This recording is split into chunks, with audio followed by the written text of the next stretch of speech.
Muy bien, compañeros, buenas tardes, espero que se encuentren bien. Con este video vamos a dar fin al curso debido a las condiciones tan difíciles y adversas en las que nos hemos encontrado. Han sido particularmente inusuales y espero que solamente con esto se llegue a tomar gran parte de sus inquietudes. Si llegan a tener otra inquietud, todavía tenemos algunos días para otros videos y sin duda alguna pueden acudir dándome algún mensaje y seguiré atento al respecto. Muy bien, veamos. El curso básicamente se centra en la formación de las instituciones de México, como bien lo dice, durante el siglo XX. Estas instituciones han ido, dijéramos, formando un régimen a favor de ciertas élites, porque estas élites también las han formado en este punto. Lo que veo en tus comentarios que les llama mucho la atención es la situación sobre el aspecto del gobierno salinista. ¿Por qué es tan importante el gobierno salinista en ese punto? Bueno, el salinismo puede ser considerado como el cambio de una élite o la imposición del cambio de una élite por otra. Finalmente, la élite financiera se impone a la élite política y militar que estaba sucediendo. El choque de trenes que se da en el PRI hace que finalmente gente del PRI como Cuauhtémoc Cárdenas o Muñoz Ledo se salgan del PRI y formen una coalición que finalmente no triunfa, y esto derivaría en el PRD. Salinas llega con un cambio de visión, o sea, forma a su grupo que se va a llamar los tecnócratas, y este cambio de visión, como ya lo hemos mencionado, pasa de un modelo de intervención de Estado en la economía denominado keynesiano a un modelo de libre comercio que se conoce como neoliberalismo. Entra en un proceso de alta podemos decir de una alta situación de industrialización entre comillas, porque básicamente engancha la economía mexicana con la norteamericana, y muchas de las empresas armadoras de Estados Unidos, especialmente de Detroit, se pasan a México. Para los norteamericanos, ellos lo ven desde la visión de Norteamérica, la ve como una situación en que Salinas se roba las máquinas y las pone en México y hace que Estados Unidos pierda estas empresas, estas armadoras. Y finalmente todo esto se va a catalogar en el Tratado de Libre Comercio de América del Norte. Salinas se torna en este momento como una persona, en su momento también empezó por la misma tendencia neoliberal que tendía a la situación del adelgazamiento del Estado. ¿Qué quiere decir? Empezó básicamente a vender muchas paraestatales, muchas cuestiones que no necesitaban. Algunas cosas eran muy, por así decirlo, curiosas, ¿no? Por ejemplo, el Estado tenía control de algunas empresas de bicicletas, de aceites, cosas así, y sobre todo eran subvencionadas. O sea, el mismo Estado eran empresas que generaban pérdidas, pero el Estado las pagaba, y pues finalmente pues no era rentable. Esto hizo de que, por eso muchas veces se ve que el crecimiento durante Carlos Salinas de Gortari sea el más grande, ¿no? En ese punto, pues claro, porque vendió gran parte del Estado. Bueno, una muy buena parte del Estado lo vende, y entonces eso da a parecer como que un gobierno muy exitoso. Yo creo que la parte exitosa de su gobierno radica en el sentido en el que finalmente toma una decisión de consideraciones geopolíticas.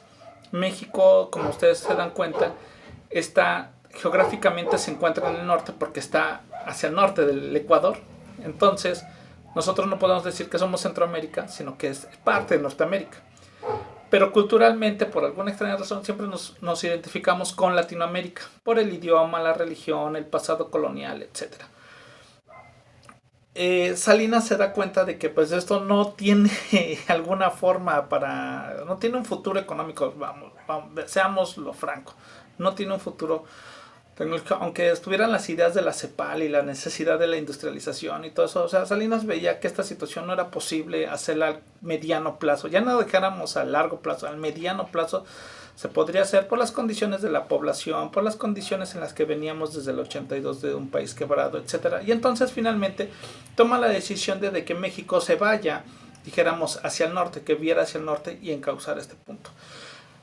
Esto empieza dijéramos, a aparecer en un momento dado como que económicamente perdemos cierta soberanía, se nos menciona, por el consenso de Washington, de que básicamente nuestra política económica ya está supeditada a ciertos estándares que se exigen por parte del Fondo Monetario Internacional, del Banco Mundial, etcétera. Y una de las cosas es el combate a la inflación. ¿Cómo vamos a combatir la inflación? Bueno, pues limitando el gasto, limitando el dinero hacia las personas, empobreciéndolas. O sea, sí es una forma de hacerlo. ¿Por qué? Porque la gente mientras tiene más dinero, más gasta y entonces aumentan los, este, eh, los precios de las cosas de manera artificial y entonces esto genera inflación. Entonces la manera de evitarlo pues, es haciendo que la gente no compre. Es una situación muy draconiana, o sea, es una situación muy poco, dijéramos, sociable, pero la solución de Salinas era muy, muy práctica, ¿no? O sea, la gente se mueve por la situación de lo que consume. Entonces, ¿qué se le ocurrió hacer? Pues abrir el comercio ilegal de ropa y de ciertos enseres de China. Y entonces estas cosas que venían muy baratas, pues la gente las podía comprar y entonces pues básicamente la gente sentía tenía la satisfacción de poder consumir. Esto fue muy dramático, hizo que por ejemplo lugares exactamente como Chinconcuac u otros centros donde se maquila ropa, pues en ese momento se fueran incluso hasta casi a la quiebra o a la quiebra, ¿no? Entonces, en lo económico va avanzando, dijéramos, tiene un plan en este punto. Sin embargo, en la parte política sigue habiendo un problema. La parte política es de que la oposición ya había crecido mucho, aunque no gana Cuauhtémoc Cárdenas, ni tampoco el candidato del PAN, Cloutier, pues empieza a ser más fuerte, ¿no? Entonces tiene que darle, dijéramos, una posibilidad, ¿no? Darle un espacio. Finalmente al PAN se le da la gubernatura se le acepta su triunfo a la gubernatura de California. Al mismo Fox, Fox había perdido su gubernatura, la candidatura, bueno, la elección para candidato sí, la gubernatura en Guanajuato, y se hace la llamada concertación. ¿Qué quiere decir esto de la concertación? Bueno, pues yo te doy, dijéramos, la elección, te acepto que la oposición gana, y en cambio la oposición pues acepta el gobierno federal, en este caso el de Salinas. Las palabras de Cloutier fueron muy claras, ¿no? El Salinas perdió, o más bien dicho, ganó de manera cuestionable en las urnas, se tendrá que legitimar en el gobierno. Ya habían llegado a un pacto. El PRD nunca logró entender ese punto, ¿no? O sea, no, como partido político no lo entendió y siempre estuvo en la lucha en contra del salinismo. Y eso le costó que le mataran aproximadamente entre 800 y 1000 personas durante el salinismo. Eso es verdad, ¿no? Y finalmente el PRD lo entiende hasta el pacto con México, con Peña Nieto, que es un partido político y como partido político pues debe de llegar a negociaciones, ¿no? Siempre estuvo al choque y poco logró, poco lo que hizo. Aunque haya ganado la jefatura de gobierno, pues era una jefatura que siempre todavía, cuando la ganó, todavía seguía dependiendo del gobierno federal. Y en la actualidad pues todavía nos damos cuenta que a pesar de su cierta independencia que existe de la jefa de gobierno frente al presidente, pues sigue siendo un gobierno un tanto alineado, ¿no? ¿Qué es lo que va a hacer Salinas en este aspecto? Bueno, pues se compromete con un proceso democratizador, se crea el INE, ¿no? Pero en un principio pues todavía surge dentro de la Secretaría de Gobernación y finalmente se exige que este instituto sea autónomo. Finalmente se logra que sea autónomo y empieza a generar, dijéramos, dividiéndose en el aspecto democrático. Sí lo logra hacer, o sea, mucho se cuestiona de que si es caro, pues sí es caro. Lo que sucede es que, como bien se menciona, pues esa situación de que sea caro, pues es el costo de la desconfianza, porque siempre hay una idea de que hay una mano negra, una mano del gobierno, etc. Y aquí debemos de hacer una cuestión muy clara. El INE, el anterior IFE, y luego convertido en INE, porque eso se me va a ese punto, el anterior IFE y ahora INE, pues organiza las elecciones, ¿sí? O sea, las organiza, o sea, pone las casillas, cuenta los votos, etcétera, da los resultados de conteo rápido, promulga una cultura de democracia, de democratización entre la ciudadanía, pero afuera están los partidos políticos, que también dependen del INE en la formación de cómo se debe de formar un partido político. Quien da esos lineamientos es el ahora INE. Afuera, los partidos políticos son los que hacen todas estas trampas o estas mapacherías de comprar el voto, de comprar todo esto. Y aunque el INE tiene la situación de perseguirlos y buscarlos, pues realmente no le alcanza. No hay gente que alcance para ver ese punto. Y aunque se compruebe, pues es muy difícil que se eche para atrás una elección, ¿sí? En realidad, quien hace esta situación de la compra y votos, todo esto, pues son los partidos políticos. Y eso es normal en este punto. Eso no quiere decir que esté bien, ¿no? Pero es parte de la idea de los partidos políticos, es comprar votos, adquirir estos votos de esta manera a través de la compra y venta, ¿no?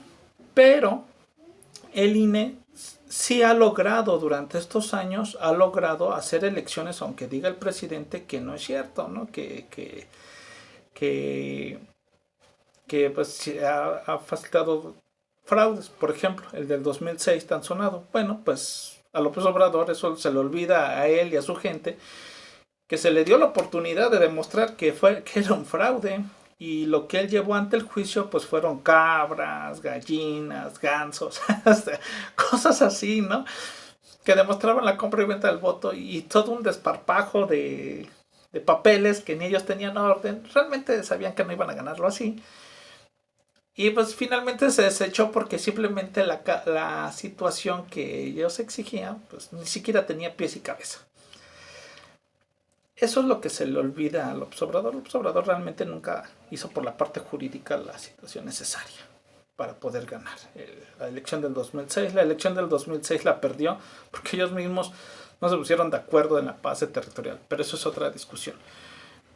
Lo que sí debemos dar cuenta otra vez es que en el punto de Salinas es que se da esa situación, no porque Salinas lo quiera hacer, sino porque se ve obligado, porque la oposición es fuerte, ¿sí? La oposición ya empieza a exigir espacios y finalmente se logran. Y se da posibilidad de que se formen partidos políticos y estos partidos políticos pues cada vez van yendo pesando poco a poco en el tiempo hasta que finalmente pues ya hay un equilibrio de poderes debido a que los partidos políticos logran posiciones en la Cámara de Diputados, en la Cámara de Senadores e incluso dentro del gobierno federal. Eso es lo que también no se nos debe de olvidar. Por ejemplo, Lozano Gracia, que fue el procurador de Cedillo, pues era panista, ¿no? Se le da esa posición y a él que luego él haya hecho un desastre, esa es otra cuestión. Pero se les da la oportunidad, la oposición logra, o sea, la oposición empuja y el mismo régimen se tiene que abrir y entonces empieza un proceso de democratización. Yo creo que lo riesgoso ahora, en este momento, es de que esta oposición ya no se ve tan fuerte como para seguir empujando más y a generar más espacios de democracia, sino que al contrario se ha hecho tan chiquita que pues finalmente pues no tiene más que casi bailar a lo que dice López Obrador, ¿no? López Obrador pues descalifica al INE, dice que es un tramposo, que él va a vigilar las elecciones y pues evidentemente el consejero presidente Córdoba Vianello pues dice, pues claro que no, o sea, eso no sucede. Esa discusión es un ejemplo de democracia. Si fuera un ejemplo, si esto fuera un país autoritario, pues Córdoba Vianello diría, sí, señor, está bien, o sea, eso no le sucede, por ejemplo, en Rusia, ¿no? Putin dice, pues va a haber elecciones, hace una llamada y el que se encarga de hacer las elecciones allá, pues sí, dice que sí, está bien, de acuerdo. O sea, se apega a lo que dice el gobierno, ¿sí? Aquí no, aquí el presidente, el consejero presidente enfrenta al mismo presidente y le dice no. O sea, usted no tiene esa autoridad, yo espero, y en los mayores la situación de respeto. Eso es lo que se puede llamar como democracia en este punto, ¿sí? Es que existe esa posibilidad de que a la situación del poder se le pueda contener a través de instituciones y legalidad que faltan mucho, que se desearía que fueran mejores. Bueno, pues sí, pero ya ha pasado, ¿no? Hay algo que menciona también entre sus preguntas, si el hecho de que haya perdido el PRI empieza la democratización. No, el hecho es de que el PRI podía haber ganado en el 2000, en el 2000 pudo haber ganado, y eso no implicaba que el gobierno, que el país hubiera sido menos democrático. No, lo que hace de la democracia son las instituciones que generan esta situación.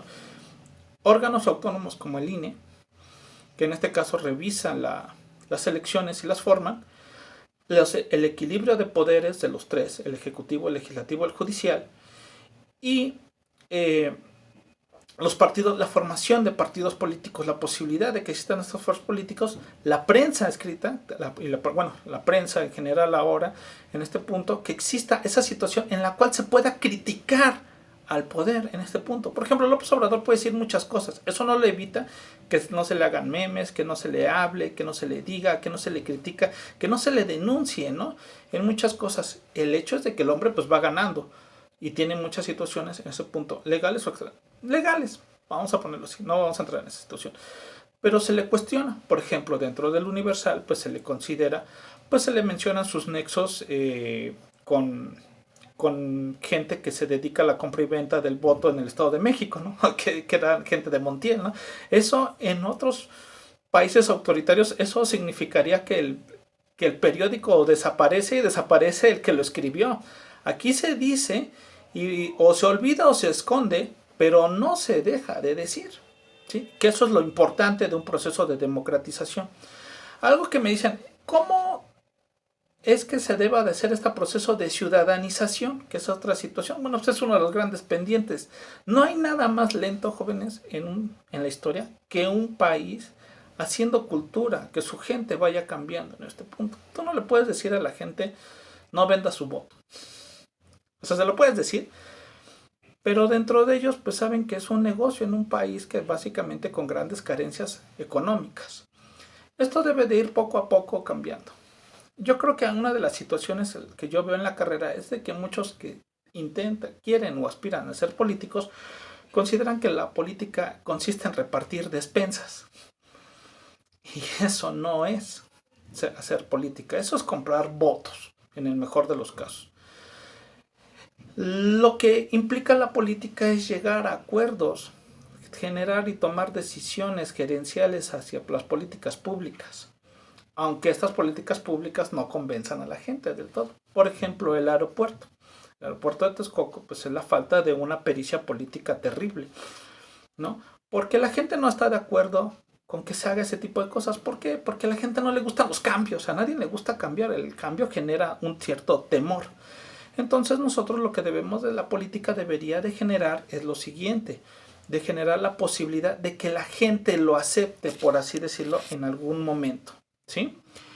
Por eso nosotros debemos dar cuenta que el oficio de la política va hacia ese aspecto, a formar futuros, a generar consensos, a generar confianza, que eso es lo que no se está haciendo.